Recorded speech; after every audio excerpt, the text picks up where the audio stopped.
It's a bit like trying to move something uphill. Things will move naturally downhill because of laws of physics, gravity. And if you need to move something uphill, you've got to put some energy in because it's against the natural laws of physics. And that's what happens with the concentration gradient. If you've got a high concentration, they will naturally want to spread out. If you've got a low concentration, you're going to have to put some energy in to move them to somewhere where there's a high concentration. So how do we do this? We use transport proteins. You can see these transport proteins in this membrane here.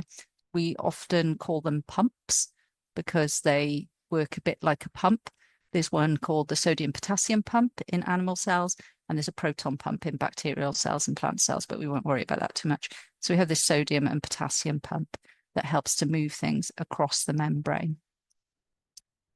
So what this does is it helps maintain gradients that are needed to be kept a certain way. So a good example of this is in nerve impulses, and we'll have a look at this later on when we do the module on homeostasis, the unit on homeostasis.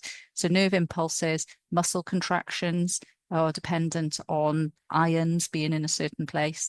And it's also important for nutrient absorption, because if you imagine we've got a load of glucose over here in the blood of the digestive system, and this was the inside of the cells, we'd want to get hold of every last bit of glucose possible. It's really important for our cells for energy.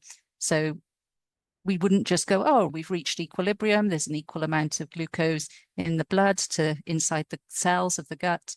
In the lumen, let's just leave it at equilibrium.